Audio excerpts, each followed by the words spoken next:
दोस्तों, आज की कहानी है। मैंने ज़िंदगी में जी भर कर ऐश की है। घर अच्छा था, मेरी बीवी भी कमाती थी। मैंने सब कुछ खाया पिया, घूमा फिरा, इतनी सारी औरतों से यारी की, रोमांस भी किया। वह मज़ेदार ज़िंदगी जीकर मज़ा आ गया।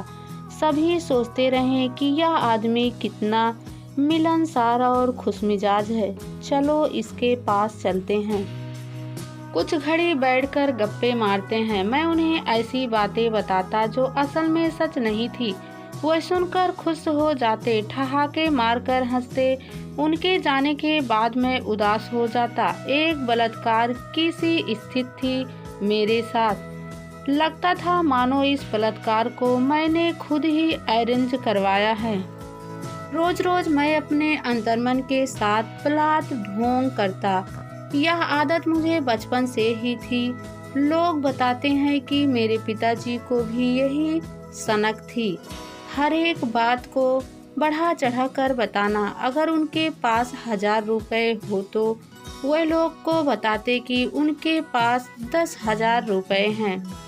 अगर मैं कभी सच बोलता भी तो लोगों को यकीन न होता। इससे बहुत नुकसान उठाए हैं साहब मैंने। कई अधेड़ स्त्रियां तो मेरी अच्छी दोस्त बनी, मगर मेरी हम उम्र जवान औरतें मुझसे परहेज करती।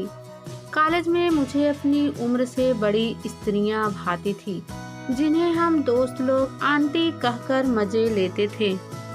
एक दो तो मेरी चिकनी हंसोड़ बातों में आ भी गई थी। वह मेरी सेखी भरी बातें सुनकर प्रभावित हो जाती थी। मगर जो मेरी शादी पुरानी हुई, मुझे कच्ची उम्र की जवान शोख लड़कियां अच्छी लगने लगी। मगर मेरी बढ़ती हुई उम्र और पकते जा रहे बालों ने उन्हें हमेशा मुझसे दूर ही रखा। बात उन दिनों की है जब मैं अपने ऑफिस के स्टाफ ट्रेनिंग कॉलेज में प्रशिक्षण अधिकारी था। एक बैच में एक लड़की थी जो मेरी हंसोड़, लच्छेदार तथा चुटीली बातों में आ गई थी। वह थोड़ी सांवली थी, मगर हम हिंदुस्तानी लोग गोरे रंग पर टूट कर पड़ते हैं। अब मैं सोचता हूँ कि मुझे उसका दिल दुखाना नहीं चाहिए था। हाँ तो जनाब, विजया यही नाम था उसका। प्रशिक्षण पीरियड खत्म होने के बाद वह मुझसे मिलने मेरी सेक्शन में आई। वह 21 बरस की जवान लड़की थी और मैं 38 बरस का था। इतना अधेड़ तो ना था, मगर बाल जरूर पकने लगे थे। मेरे और शरीर भी फूलने लगा था। सारा सेक्शन हैरान नजरों से उसे देख रहा था। विजया को मैंने साथ पड़ी कुर्सी पर बिठाया। हमारे बीच उम्र का बहुत बड़ा फासला था।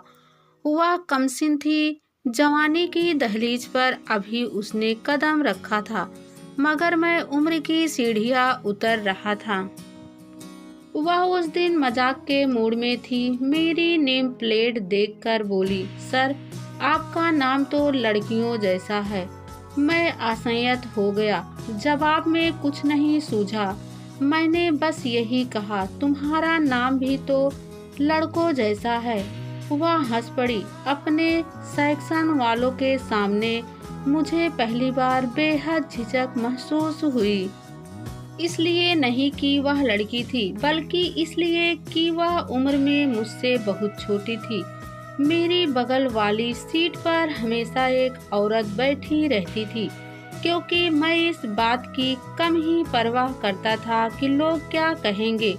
यह बात मुझे पता थी। मेरे बगल में बैठने वाली तमाम औरतें लगभग संवेदनशील थी। चाहे घटिया बात उन्हें कह लो, हाथ वाथ लगा लो, कुछ बुरा नहीं मानती थी। कुछ तो कोई ना कोई बहाना लगाकर मेरी बगल वाली सीट पर विराजमान होने के लिए ललायित रहती थी। हाँ तो विजया दूसरी बार आई, वह भी 1 सप्ताह के अंदर। सेक्शन की बाकी औरतों को बहुत झुंझलाहट हुई। मन ही मन में खुश तो था, मगर घबरा रहा था, डर रहा था। विजया की गलती यही थी कि जब वह मुझसे मिली थी तो मैं काफ़ी उम्र जी चुका था। मैं 40 की तरफ जा रहा था और वह 20 पार कर रही थी। उसकी बातें बेहद दिलचस्प होती थी। मैं साफ देख रहा था कि यह लड़की मेरे प्रति कितना गहरा मोह पाले बैठी है। एक जवान लड़की का साथ पाने की एक प्रकार की मेरी दिली इच्छा पूरी होने जा रही थी, मगर मैं बेहद डर गया था, बुरी तरह हाँफ रहा था, घबरा रहा था कि कहीं कुछ हो ना जाए या लोग क्या सोचेंगे। विजया सांवली थी, उसका शरीर गोल मटोल और गुद्दाज था। आंखें छोटी मगर बेहद कटीली और नशीली थी। चुस्त आधुनिक कपड़े पहनती थी। विचारों से वह काफी बोल्ड और साहसी थी।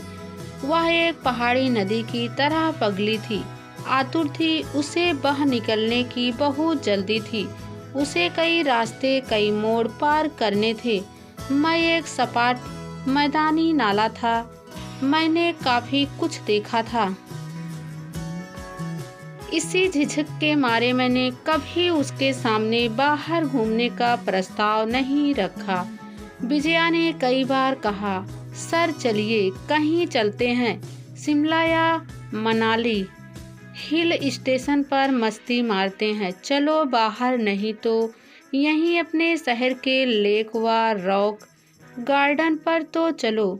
मगर मैं कोई ना कोई बहाना लगाकर उसे टालता रहता। 3 से 4 बार मैं उसके साथ शहर के आसपास गया भी, मगर कहीं उससे इत्मीनान से बात करने के लिए सुरक्षित जगह नजर नहीं आई। हर जगह मुझे कोई ना कोई परिचित खड़ा नजर आया। उसके साथ चलकर मुझे लगा कि मैं फिर से जवान हो गया हूँ, मेरी उम्र कम हो गई है। फिर विजया की उम्र देखकर मुझे यह बोध होता कि मैं ठीक नहीं कर रहा हूँ। अपराध बोध के बिना सच्चा प्यार क्यों नहीं होता? प्यार तो समाज की धारा के खिलाफ चलकर ही किया जा सकता है। मैं डर गया था, लोगों से, समाज से, अपने आप से।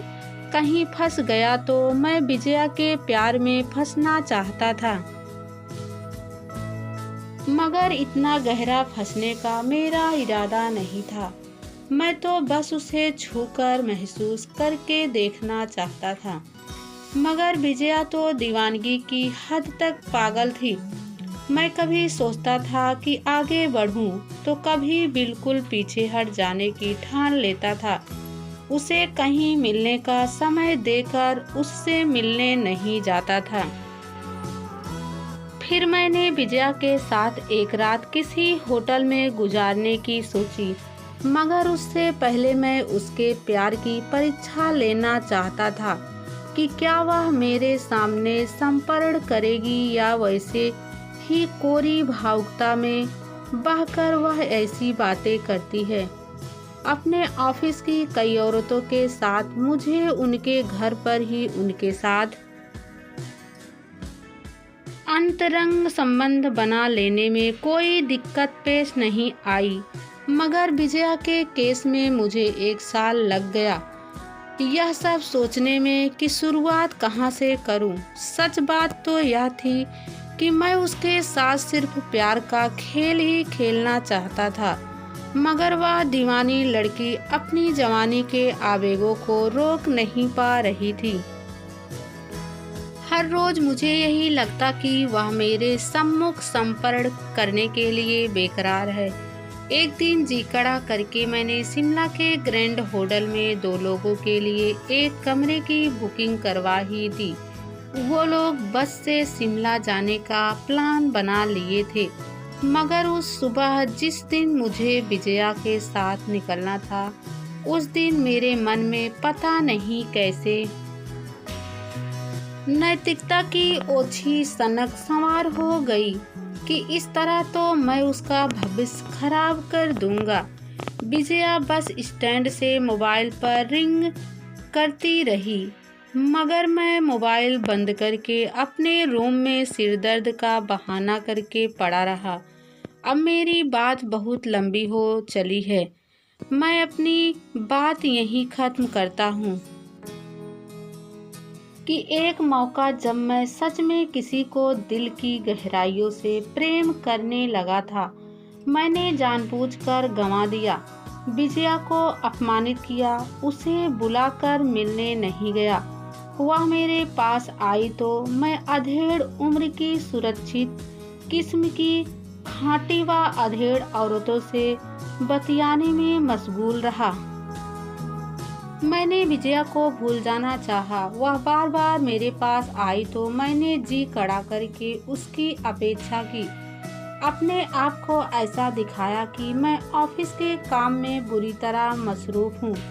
अब मेरी कैफियत ऐसी थी कि जैसे मैं विजया के काबिल नहीं हूँ, और यह कि उसके साथ और कुछ दिन चला तो फिर संभलना मुश्किल था। मैं यह खेल बस इसी खूबसूरत मोड़ पर लाकर बंद कर देना चाहता था। उसके साथ जिस्मानी दलदल में धंसने का मेरा कोई इरादा ना था। इस तरह विजया धीरे धीरे मुझसे दूर होती गई।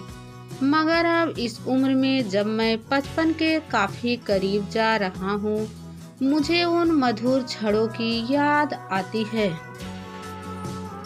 कि जब मुझ में और विजया में ज़बरदस्त दीवानगी थी, तो मैं बेहद मायूस हो जाता हूँ। मैं सोचता हूँ कि मैंने कभी किसी से प्यार नहीं किया और एक प्यार भरा दिल तोड़ दिया। सचमुच सिर्फ एक लड़की जिससे मैंने पहली और आखिरी बार मन की गहराइयों से प्यार किया था, उसका प्यार गंवा दिया। उससे निठुरता दिखाकर बहुत बड़ा अपराध किया था।